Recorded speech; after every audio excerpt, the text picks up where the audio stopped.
Nine Perfect Strangers, I have a sort of a long convoluted story as to how it came about. When I was touring after Big Little Lies was published, I kept getting asked the same question, which was, what will your next book be about? And I had a standard joke that I was making, which was, my next book will be set on a tropical island resort and I will have to do a lot of research to get it right, a lot of meticulous research to get it right. And the more I made that joke, the more I started to think, actually, why not? That could make a perfect setting for my next book. And I think I even wrote a couple of chapters of a book set on a tropical island resort. But then something happened to me at a barbecue, and that was what was my inspiration for Truly Madly Guilty. So I put that idea aside and wrote Truly Madly Guilty. And then I probably kept making the same joke when I was on book tour for Truly Madly Guilty about the tropical island resort. And I came back to the idea. But then I recalled a health resort that I'd been to with a girlfriend many years before, when we actually smuggled in some contraband on just a weekend, and I thought that actually creates opportunity for a little bit of conflict. So my tropical island resort turned into a health resort, and I took it from there. If I was taking contraband into a health resort now, it would definitely be coffee. That's the thing that I missed when I was doing research for this book. I did go to a health resort and I didn't take anything in because I thought I should experience it properly, and I desperately missed my coffee. That's the main thing. The responses to the characters in Nine Perfect Strangers so far have been lovely to hear. It's so nice the way people respond to different characters. So I'm surprised sometimes the particular characters some people will choose. I'm always gratified when they say they like Frances, I guess because secretly Frances is the closest to me. So I'm fond of people who say they like Frances. And I'm really happy when they say they like Napoleon, because Napoleon's probably my favourite character. But yeah, of course, any of the characters, I'm pleased if readers say they respond to them.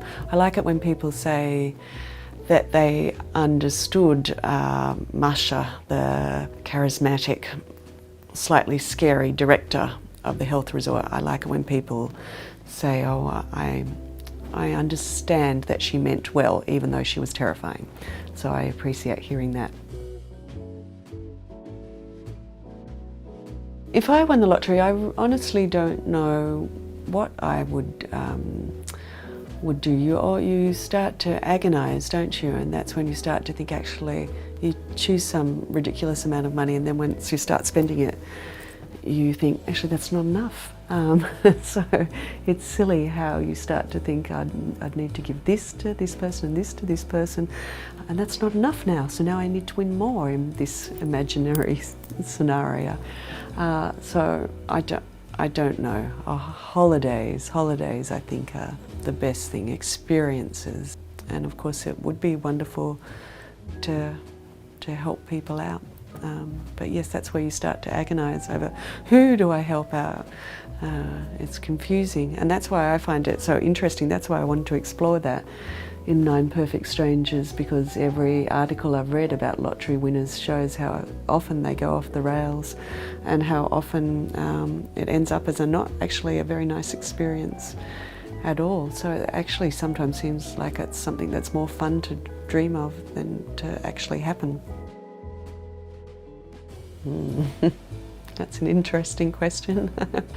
So if I was in a situation similar to the one I created for my Nine Perfect Strangers, the role I would play, I feel like I wouldn't actually have that much to contribute. I'm not somebody who can help with clever solutions if you are caught without giving anything away, but trapped in a difficult situation. I don't know what I would add. I wouldn't be the panicker. I would be calm. I would try to stay calm. Apart from that, I think I would be quite useless. So yes, it'd be better to if there's another narrator, it'd probably be better to kill me off fairly early on in the piece.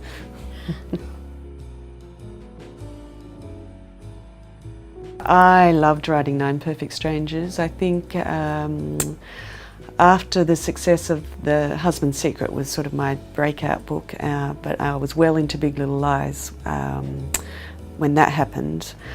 So it was Truly Madly Guilty where I really felt the weight of expectation, so I got myself all worked up with that book and worried that perhaps people wouldn't like Truly Madly Guilty as much as my other books.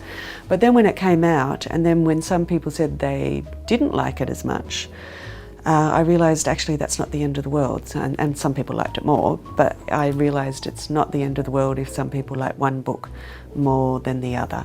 So I think I came to Nine Perfect Strangers with a new sense of freedom, a feeling of what will be, will be. So I think I had a lot more fun with this book than perhaps any of my other books. I feel like I've come full circle, and I had the same amount of fun writing this book as I did with my first novel, Three Wishes, which is perhaps why it's probably brought back a lot of the humour of my previous books.